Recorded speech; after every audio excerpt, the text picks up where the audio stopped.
Good morning. So we have a kind of a smallish group today, which means that we can make this more interactive.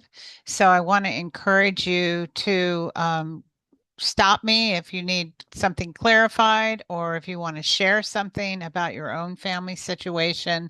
That's perfect too. So welcome everyone, and I hope you'll get a lot of good information today. I'm a very informal presenter, and so I'll try to cover all the material. There's a lot, and we only have an hour, but we'll go ahead and get started. So, navigating family dynamics. We want to learn how to support families through the emotional and practical realities of dementia caregiving. And before we even talk about the goals, I'll tell you my little joke. Do you know the definition of a dysfunctional family? It's any family with two or more members. So it's clear to me in my years of practice that most families have ups and downs, and people push each other's buttons. They have history with one another, and everything changes dramatically when dementia comes into the picture. So we'll practice today, and see if we can learn some techniques that can smooth the way. We want to know why relatives can see the same situation so differently. We want to recognize emotions like grief, fear, and guilt that are underlying some of the conflict that we have. We want to separate facts, feelings, and decisions. We want to keep the person living with dementia involved in as much as possible. And of course, this is dependent on what stage of the illness they're in. We want to use our shared information to make difficult decisions together. We want to learn to make specific requests and divide responsibilities. And finally, set boundaries and recognize when the family can't do it alone and outside help is needed. So, think about some conversations in your family that you've had that may have been difficult, and think about what it is that makes them difficult. Does anybody want to share an example? Have you had some family conversations that have been a little stressful lately? I'll let you think about that, and perhaps you'll put something in the chat or share something with the class. All right. Why does everybody see everything so differently? One diagnosis, many different points of view. So here are some of the common family challenges that we've seen at ALS OC. Perceptions of the problem differ from person to person. There's no cure, there's no simple solutions, no clear course ahead. Strong emotions surface: guilt, sadness, frustration, anger, impatience, all of those things come to bear. And family dynamics can easily slip back to old patterns. And that's the button pushing that I mentioned. Some old patterns that we see that resurface can include sibling rivalries, old wounds, ancient history, people who are doing too much, people who aren't doing enough, and maybe some long time, long held resentments. Just keep in mind that while only one person is diagnosed in the family, the whole family is affected. So it really it really creates a lot of havoc in families. Everything changes, and the whole family system gets reorganized. So everybody has to adjust to different roles, to new routines, to changes in relationships, financial considerations, expectations of that person with dementia. I always say if you lower your expectations, you'll lower your frustrations. But yet I see time and time again families expecting the person with dementia to function at the highest level when they're simply incapable of doing so. And then also just discord around future plans. What are we going to do? Are we going to bring help into the home? Are we going to do placement? Is this person going to live with one of us? Are we going to move in with her or him? So all of that is sort of out there swirling around in the family. And again, everybody's looking at it from their own unique perspective. And that may differ wildly from other members' expectations. We all know this because you are living it. Family caregiving is significant and demanding. It's life changing. We've got 12.7 million unpaid dementia caregivers in this country, providing 19.6 billion hours of unpaid help. And about 59% of Alzheimer caregivers or dementia caregivers report high or very high emotional stress. So, over half of them have been providing care for 4 or more years consistently, and day in and day out, year in and year out. Women are at the epicenter of these illnesses because approximately 2/3 of the caregivers are women, and more women than men are diagnosed with Alzheimer's and other dementias. So about 30% of caregivers are over the age of 65, and about 1/4 of them are what we call sandwich generation, meaning that they're caring for a dependent elder as at the same time as they're caring for minor children. So, what does this all add up to? Well, families see everything differently. Families aren't even arguing about the same thing. Sometimes you have to sort of name the differences to help people feel focused. So one person may, be on the job every day and they're seeing the daily decline.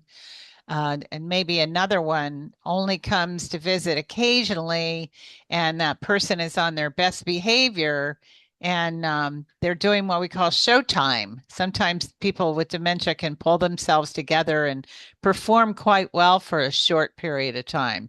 So here you've got somebody seeing a daily decline, and another person saying, "Wow, dad seems fine to me. I don't know what you're complaining about." Plus, each person's bond with your loved one is unique to them. What feels unsafe to one person may feel acceptable to another. So, one person may be saying, "Look, I'm worried about mom. She's in a dangerous situation living alone." Someone else in the family may say, "You know what? I stopped by there the other day and everything was fine." So, different financial concerns, worries about costs of services and, potential resources that are needed down the line, downstream, can shape how people look at all this. And then other people are grieving in the family at different speeds. And so while maybe one or two people are fully aware of what this means and they are deeply grieving it, while others are in denial, and there's, which automatically shields them from, sort of the really difficult aspects of everything. So they're functioning fine. Other people are really feeling the pain and the loss. Old family roles can resurface. We kind of tend to label people in the family. I know in my own family, the youngest brother feels like he's always been, the baby of the family and all, that implies. And I've been telling him lately, "You're 65 years old, you're not a baby, and no one thinks of you that way." But it's kind of stuck in his head that we, sort of disregard him because of the fact that he's the youngest. But we may have one that's always been known as the responsible one. And then others are like, "Oh, she's the avoider. She never does anything. Oh, she's the fixer and he's the critic." And again, denial, which I already mentioned. Some people just can't see it yet, and others are just already really stretched thin. So just a word about denial. It has a negative connotation, but I feel like it is a force that shields people from something that's too difficult for them to take in all at once or to take in and accept. And so, if we try to quote unquote break through the denial, I think they can have some really negative consequences. We have to let people make that adjustment in their own way and in their own time. And maybe some people never will, you know, but there's not much we can do about it. So think of it as a force that just sort of protects people. Um, okay. So here's things, these are benchmarks in the illness that may or may not come up, but many of them are very common. And these are the things that I would say families commonly disagree about. First of all, maybe some people are saying in the family, this is just normal for aging. This is aging. This is not dementia. Maybe they're arguing about driving. We can't take the keys away from dad. He's a Vietnam vet and he's been driving his whole life. And, he won't like that if we take those keys away. Living alone. I had a family that I was working with when I was doing care management, and they refused to believe that their mother was no longer safe to live alone. And I actually ended up moving in with her. I was already caring for her part time, but I moved in with her because of the danger involved. They couldn't see it, but I remember driving to her house one night or one afternoon, and it was in a heat wave like the one we're experiencing now. She had all the windows closed and the heat on. She didn't know how to work the thermostat anymore. So it was stifling in there. And I found her in the kitchen and she was trying to make something in the microwave, but she had forgotten how to operate it. So, that's when I went, okay, that's it. So we have to make a change right away. So, but they argued with me. They said, well, we think she's still okay. We don't want to take away her independence. Medication management. A lot of people in the family might think that, dad is okay taking his own medications. And others are saying, you're not here and you don't notice that he's missing doses. And sometimes he takes too much medication. Finances. We may be seeing some changes in the way people handle the bills. And we need to have family members step in, and they're at odds about how to do that. Hiring help, residential care, that's a big one. A lot of times the spouse, the well spouse who is caring for the ill spouse will be overwhelmed and start talking about placement because of their own health burdens, or maybe there's a big safety issue. Sometimes the kids push back and say, oh, no, no, we don't want to put mother in a home, or we don't want to put dad in a home. So that's a big argument right there. Arguments around personal care and hygiene, who precisely is going to provide care, how much risk is acceptable, and, really how to talk about the diagnosis and changing needs. So, which issue is creating the most disagreement in your family? Something to think about. All right. So let's kind of frame all this around an actual case study. So we're going to talk about the Garcia family. You're going to meet them now, and then we're going to circle back. After a while, we'll loop back in and talk about them. But Maria is the person who is diagnosed with dementia, and she's living alone. Her daughter Elena visits daily and worries about missed medication and the stove being left on. Maria's son, Carlos, visits about once a month and thinks that Elena is overreacting. There's a third sibling who lives out of state and isn't really involved. She just weighs in by text from time to time. And the other thing is that Maria is telling everybody that she is fine. So think about this family: Maria living with dementia, Elena as the daily caregiver, seeing the decline, Carlos as a monthly visitor who thinks all is fine, and the third sibling who's out of state and really sort of out of the picture. Okay. So just kind of keep them in the back of your mind as we go through some more slides. Okay. So when there's conflict, there's usually triggers for that conflict. So, oftentimes when we see an argument, it's the tip of the iceberg, and what's underneath and out of view is all the emotion, the fear, the guilt. Maybe that out of town caregiver feels guilty because they're not, there and able to do more. Sadness, helplessness. We don't know what to do. Uncertainty. What choices do we need to make? Anticipatory grief, which is something that all caregivers struggle with. Um, I always say the grieving starts the day that they get the diagnosis, and then it just continues. There's a reason why they call this illness of Alzheimer's and other dementias the long goodbye, because you're missing a little bit more of that person as time goes along, and you're grieving that loss.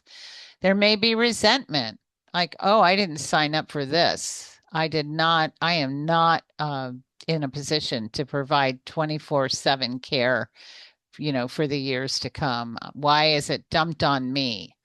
And then, just exhaustion, just pure exhaustion from all the responsibility. So the culprit causing distress is not the person with dementia, and it's not you. It's the ambiguity. So, ambiguity is just a fancy word that means uncertainty. It's like you get up every day, you don't know what to expect. Is that person going to recognize you? Is that person going to act out? It's like every day it's a new challenge. And not knowing how long the disease is going to last, what types of preparations need to be done, how you're going to hang in there financially. So there's all this, uncertainty that's swirling around and causing anxiety. And when you look at the grieving that we've discussed already and think about the different types of loss, you realize, that dementia takes much more than memories. Families are grieving on several fronts all at the same time. The loss of assumptions, the picture of your future together is now changing. I knew I was helping a couple here years ago, and I remember they had bought a motorhome and had planned to, go all over the country in their motorhome. And then she was diagnosed with Alzheimer's disease. So, they actually ended up going and on a series of trips and enjoyed that aspect until she was no longer able to cope with that. But lots of people plan for their golden years and they assume they're going to travel or enjoy grandkids. And so now everything is changing. The loss of relationships, the give and take of the bond that you knew begins to change. Um, you know, Maybe you're caring for a spouse who's always been your best friend, and now he's progressed to the point, or she has progressed to the point where you can't really talk to them about anything of importance. So you're sort of losing that friendship, and just that person is becoming a dependent instead of an equal peer. Very sad. Um, Loss of identity.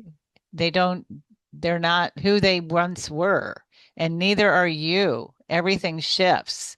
The loss of roles. They're not, spouse, parent, or child roles end up redefined. Sometimes there's a role reversal. If you're an adult child taking care of a parent, they become the child. And I think there's just systemic loss throughout the whole family. The whole family system has to shift and reorganize itself around that person with dementia in order to meet their needs. So, you know, we're sensitive when we're caregiving, we're exhausted, we're defensive. I mean, we're human. And so when someone says you're overreacting, what might be underneath those words is really, I'm scared and I feel like this is getting worse. Or when people in your family say, mother seems fine to me. What's underneath that is, you know what? I haven't seen what you're seeing. I don't see that. Oh, dad would never want that. What's really beneath that is the fear of betraying dad and his wishes. Why can't you handle this?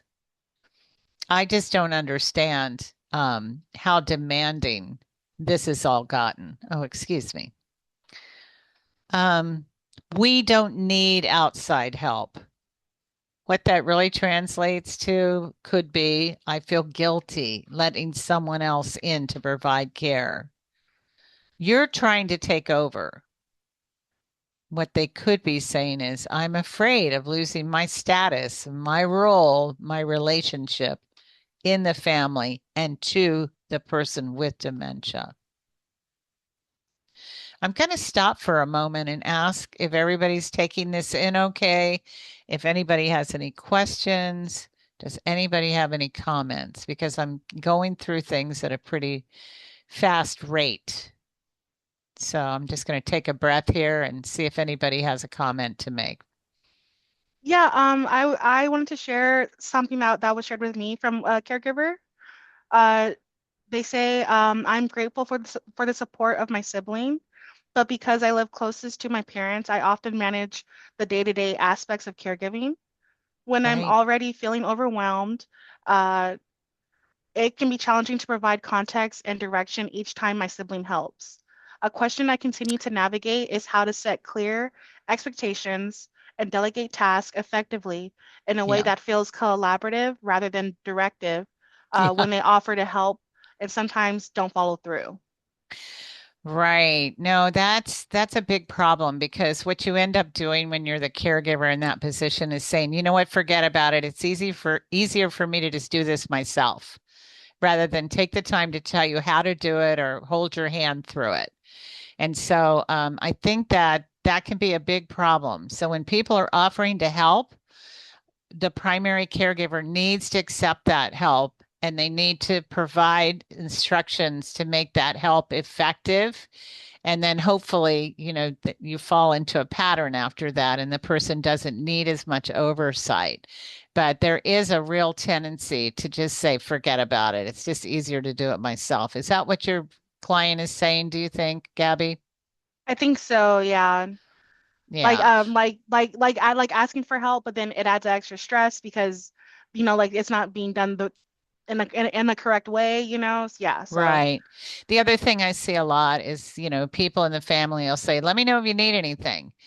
And, as the primary caregiver, learn to be, direct with them and to give them a specific task. You can think about it, write down a wish list and have that top of mind so that when they say, oh, if you need anything, let me know, you can answer by saying, what I could really use is someone to go to the store for me on Thursdays, right?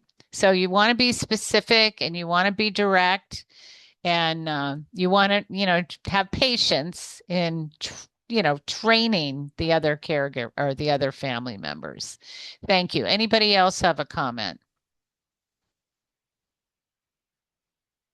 Okay, that's a great example. All right. So let's talk about achieving a shared understanding and accurate information in the person's wishes that are going to anchor every decision. So here we're going to talk about that shared understanding with families, but also making sure that the person with dementia, that their voice is included in that. So it changes, abilities. When you have dementia, that changes abilities for sure, but not a person's worth. So we know that, dementia is kind of an umbrella term for any disease that is, evidenced by a change in memory and thinking and judgment, all of those things, that behavior that interferes with daily life. We know that dementia has different causes and that the symptoms are variable. Every person goes through the disease in their own way, in their own time, but we know that their needs and abilities are going to decline or they're going to change over time. So, a diagnosis does not erase preferences, values, or personhood. So, when that person gets that diagnosis of Alzheimer's, we have to really look at a care plan that includes their values, their likes, their dislikes, who they are, who they were, all of those things. It's person centered care. And it has to be the centerpiece of the plan that we make as a family. So, and furthermore, those changing abilities are going to trigger some new and important family decisions. So it's a constant string of reassessing. Every time there's change, we need to reassess our plan. So, as people decline, we have to change the way they are managing their medications. It may start with, a pill tray with the days on it, and the person may do very well with that for a period of days or months. And then we notice that they're not taking their pills. And so then we know it's time to reassess, step in, and start, supervising, actively overseeing them taking their medication. Driving has to stop. It's not a question of if, it's a question of when. And we want it to stop before a crisis, before they're hurt or hurt someone else or get involved in an accident and have all that liability that comes with, driving when you have dementia diagnosis. Cooking. I mentioned my client who I ended up living with for a couple of years, and I cared for her altogether for 6 years. And like I said, one of the first reasons I knew she couldn't live alone anymore was she no longer knew how to operate the thermostat. She couldn't operate the microwave. She couldn't operate the remote. So, but the cooking is dangerous, isn't it? Because they may, leave the stove top on or leave the oven on. Something's boiling over. So, very dangerous. Finances are changing. People are subject to scams. They're subject to paying bills multiple times or neglecting bills. I've actually had a client who lost their home. It was foreclosed on because they stopped making payments and didn't realize that. Um, Personal care is getting to be a problem, perhaps. Perhaps the loved one is falling, or they have changes in their gait that make it unsafe. They're having difficulty communicating, eating or swallowing, etc. So all of these things can change the plan. And the last thing, which is so significant, is the caregiver's capability may change. Maybe the caregiver's been at it for a couple of years and they're wearing down. Maybe they're suffering from anxiety. Maybe they're exhausted and can't sleep because the person with dementia is up at night. So we're always having to really keep a good eye on the person with the disease, but an eagle eye also on the caregiver to make sure that they're holding up. And just know that, you come up with the perfect plan and, something that's, works for 6 months may just have to be completely changed today. And as much as we can, we want the person to be part of the decision. What does the person want, fear, and value? And of course, we hope that people have conversations with their loved ones before they get the dementia diagnosis. You know, when people do advanced planning, then we know that they prefer to stay in their own home, or we know that they don't want to stay in their own home. They want to go to assisted living because maybe they're social and they would enjoy the activities. So it's really good to know the person's preferences and to bring them into all the planning. What would help the person understand and express a choice? What about decision-making ability? What about legal documents?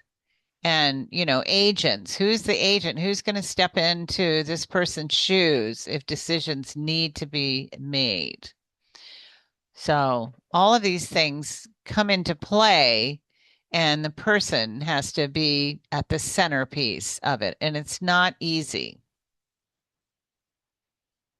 Okay, this is a great aid for everyone. It's the 4-part decision filter. So when the family disagrees, we're going to run that choice through 4 shared questions. Safety. Is there an immediate risk to health or safety? Capacity. Can the person understand, remember, and follow through? Quality of life. Which option best preserves dignity and comfort? And sustainability. Can the current caregiver realistically keep this up? So you decide based on the shared information that you have from all family members and the person with dementia, not just from the person who argues the hardest for something. So, you know, if you use placement as an example, you know, there might be a son. I'm just picking people randomly, but, you know, a son might say, no, we're not putting mother in a boarding care. And so, you know, the family's sitting around the table and they're asking themselves these questions when it comes to placement. Is there some kind of a health risk? Well, yes, mother has been trying to wander lately. Can the person understand, remember, and follow through? Well, no, they don't really have that capability anymore. And which option best preserves dignity and comfort? You know, maybe they found mother wandering out in the middle of the street with her nightgown on. That's not very dignified. So, and can the current caregiver realistically keep this up? Are they able to be up at night with the person, making sure they're safe, etc.? So I used placement as an example, but you can take any of those, you know, benchmarks that I mentioned earlier. I think there were like 8 or 9 of them, and apply this filter to how to boil it down to the best decision for the loved one. So here the example is that they're giving in the, is living alone. Is living alone still workable? So wishes. Well, we're going back to our case study now. And by the way, let me just refresh our memory about the case study. We're talking about the Garcia family, and Maria is the one who has dementia. Her daughter Elena is the one who's visiting every day, really on the kind of on the ground. She's the one that's noticing the missed medications and the stove being left on. The son Carlos, if you recall, he's visiting once a month, and he thinks that, you know, Elena is hysterical and overreacting to everything.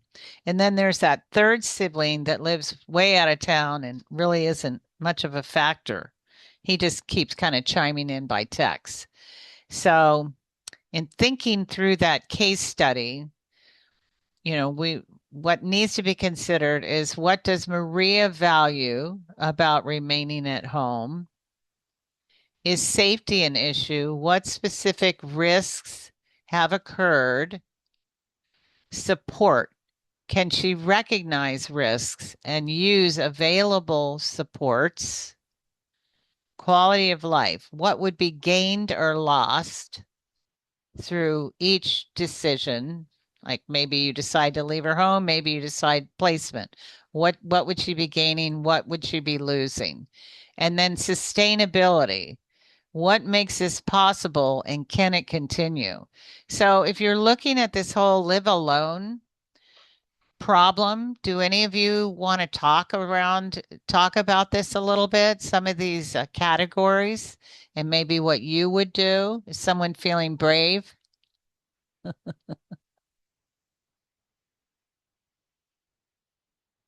How about Mary Lou? Mary Lou, are you there? Can you help with this? Or Linda? Um, Actually, my mom's memory has been declining Okay. rapidly I'm sorry. I'm since sorry. last month. So Oh, I guess the wishes, um, like for Maria, she wants to remain at home. In my situation, my mother wants to remain at home, but she lives with me. And to be honest, I'm scared on what's gonna happen right. because this is fairly new. So Well, um, it sounds like things are changing pretty fast for you and your mom. yeah, um, Yeah, I'm gonna just forget about this exercise for a minute. I wonder if you has she seen a doctor lately? Because sometimes people get bladder infections and it causes them to go downhill kind of rapidly, and they're not able uh, to say, what's going on. she's seen her primary doctor a week ago, Okay. and she's done blood tests, Okay. Okay. and so and she Okay. is taking something for a UTI Okay. for like 6 months now. Oh gosh, gotcha. To help with that. Okay, gotcha. So Gotcha. yeah, it's tough when remaining at home because I see her every day and I see her memory declining. Do you th Um, do you think that you've seen some risks to her safety by her living alone? um, Have there been times when you felt she wasn't safe? I think because she lives with me. Oh, Um, she does live with you. Okay. yeah, she does live with me. But Okay. when I do, my son lives with me too, and but he works at home. But Okay. when I will do errands, I will go, and yeah, I worry about safety because I don't Okay. know if she's gonna walk out, Right. Right. and fall. Yeah. Right, right. So, part of what you need to discuss with your family is, who can watch mother when you have to go out. Mhm. And I know lots of families, they've got kids at home that are going to school and, they're in their room and they're really not involved in the caregiving. And sometimes we have to task them with that. We have to say to them, there are times when I need you to help me with the caregiving for a short period of time because otherwise you won't be able to sustain it. That number five, sustainability. It's like you need help to keep doing this and to make sure that she's safe and that you're okay and not too overwhelmed. Does that make sense? Yes, yes. And yeah, you're right. I don't think I can sustain. Well, yeah, I mean, caregiving is a long-term prospect. So I think this is an issue for many primary caregivers. They think they can do it all alone, and it's just not practical to assume that you're going to, be able to carry this burden all by yourself going forward. So thank you so much for stepping up to the plate and talking to all of us about your situation. And I'm sure you're doing a beautiful job caring for your mother. And I hope you're using the services of Caregiver Resource Center because they do have beautiful respite services. All right. So we need to separate facts, feelings, and decisions. So facts involve what we're directly seeing. Feelings are more about what we're experiencing and what kind of burden that's placing on us. Interpretations, different family members look at a situation differently, they assess it differently. So we need to talk and come to agreement on that. And, ultimately arrive at a decision that the family can answer together and feel good about. So when you're trying to make a big decision about a change in your person's status or their care plan, you want to bring together the person's preferences, what you've been seeing, your observations, any medical information that has a bearing on it. Safety incidents. Have there been falls? Have there been wandering incidents? Your own caregiver health and availability, as well as what finances are available. So you bring that all together to make a picture of how to proceed with your care planning. And I always advise the primary caregiver to keep a care log. And it doesn't have to be like Dear Diary every day with pages and pages of notes. But anytime there's changes or incidents, you want to jot down what happened, when did it happen, or is there a pattern? What was the impact? What did you try as like an intervention? And was it successful? So keep notes on that so that you can refer back to it when you're talking to the family about decisions. And then when you get together and gather as a family, before that meeting, think about one or two decisions that you need help with. Again, we want to always include the person living with dementia if it's possible. Sometimes it's just not possible. You want to invite people to the family member or to the family meeting, only those who need to participate. You want to choose a good neutral time and setting. You decide who's going to be the facilitator and sort of take charge of everything or take notes. And then you set a beginning and end time. It's about having boundaries and having a framework in place rather than just a free-for-all meeting where everybody's yelling out their thoughts. You want to have, a certain formality to this. And you want to share important information beforehand. So, you're writing an email to everybody. We need to have a family meeting. Mother has started wandering. Here's a couple of incidents that I've seen. I'd like for us to get together to decide what is the best decision going forward that benefits mother. So it's all stage setting. You want to keep things moving during the meeting, keep them workable. So, sometimes you have to state, this is what mother has always said she wanted. You're going to use your observations that you jotted down, maybe in your care log, not accusations, not anything to make people defensive, but just, hey, this is what I'm seeing and this is what I'm concerned about. Let one person speak at a time. When you arrive at a decision together, you're going to stick with that as long as it's effective. And you want to pause the meeting if it's not being productive anymore. Like sometimes it might just kind of dissolve into arguments, and you want to set a boundary with that and say the arguing is not going to be helpful in this situation. So let's take a breath and let's, go back to the drawing board.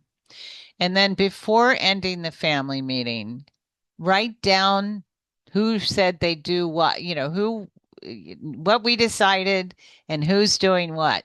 So assign those responsibilities, identify any unresolved issues that didn't make it to decision-making mode, and then set a follow-up date. So this is so important. I know how hard it is, and we talked about this a little bit earlier, how, you're the one doing everything, and sometimes it's just hard to bring others in.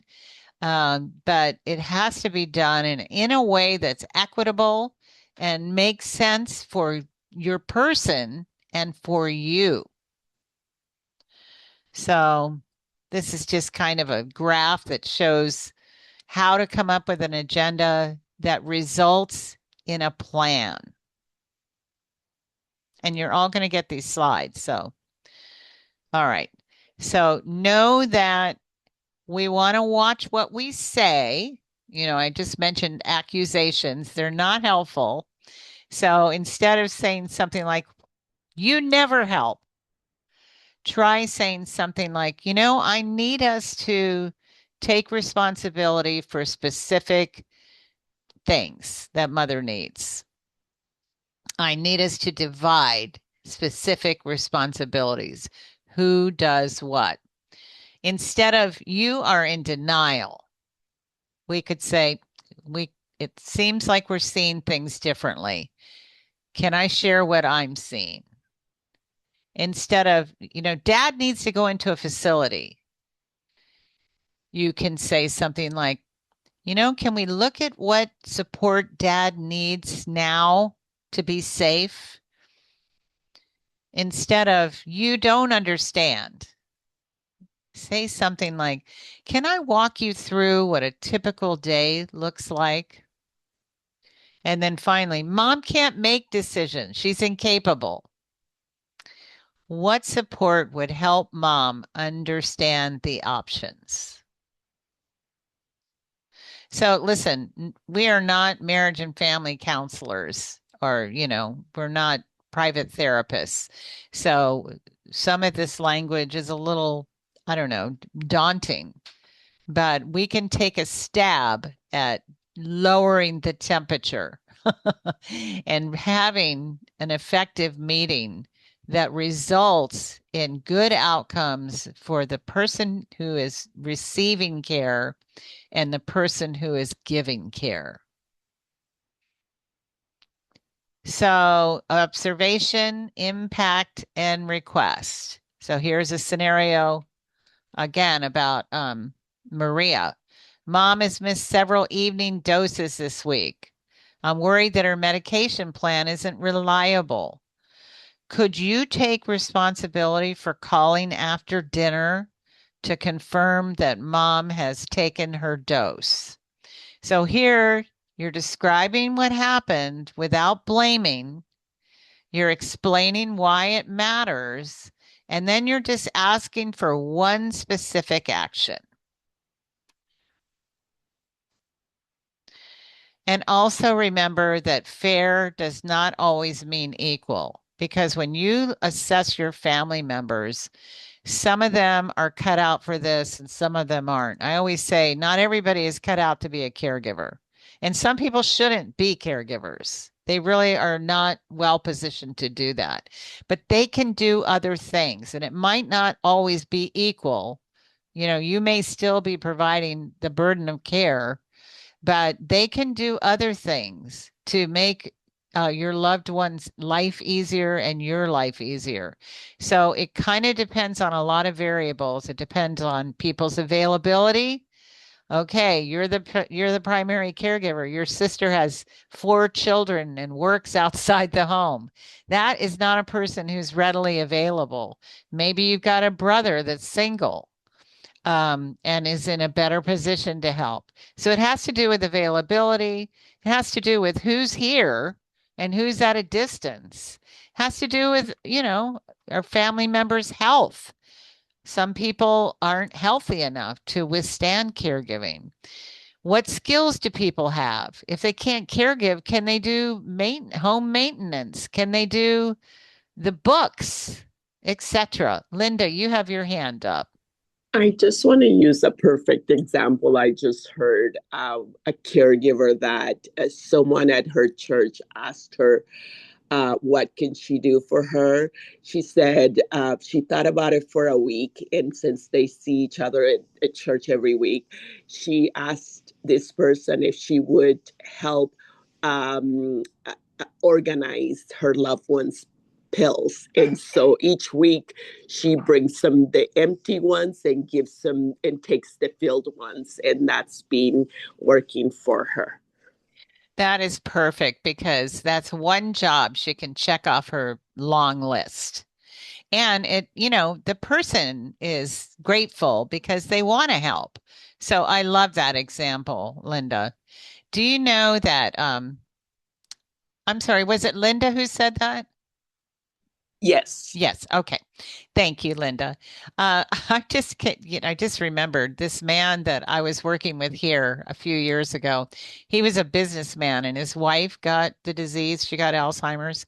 And he actually made up an Excel spreadsheet with all these tasks on it, ranging from really minor to, kind of big ticket items. And he sent it out to everybody on his list, an email. And he said, my wife has early, onset of Alzheimer's disease. I could use some help. Please sign up for anything that you think you could help us with. And by gosh, it worked. I mean, people signed up for all these things. And, some of the items were like, take Judy to the hairdresser once a month or shop for groceries. One of the things, listen, you guys, this cracked me up. One of them was watch Lucy while Roger plays golf. So I think men are better at asking for what they need sometimes. I don't know. Anyway, I'm not suggesting that everybody send out a list, but learning to ask for help and learning to ask for specific things is important. So that's great. All right. So those are the things on the left-hand side that a workable plan considers. And then over on the right, look at all the ways that people can contribute: personal care, transportation, meals and appointments, medications, like Linda was saying, finances and paperwork, research and phone calls, respite and social connection. So, maybe somebody doesn't want to be a caregiver, but they could come over and visit with your loved one while you work in the garden or just sit on the patio, for a little bit. So, thinking about what family members are capable of and available to do is an important part of this equation. Linda. Miss Bailey, have you heard about this? I guess it's like an app or something where they can do exactly this. It's almost like the way you register Oh, for a baby shower. And it's almost like a way wow. of the caregiver sort of sharing what they want in with their circle of friends and families. And then they get to kind of help out when they can by, volunteering for one of these needs. That is a great idea. I've seen them like for meal planning purposes, like when someone's got cancer and everybody signs up to make meals. But I haven't seen one. I mean, I'm sure they're out there. Gabby, do you know of any apps for sharing the care? Um, I don't know off the top of my head, but I do have a link to like a page that has like a couple apps listed where people can come together and like delegate tasks to like different people. I That's can send good. that out with the slides for today's class. Great idea. Yeah. Thank you. Oh gosh, it's 12 o'clock, Gabby. All right. So, quickly, make sure you have your boundaries in place because that explains what you will or will not do. Know when to seek help immediately when a situation can't wait, when there's imminent danger or a sudden change in behavior.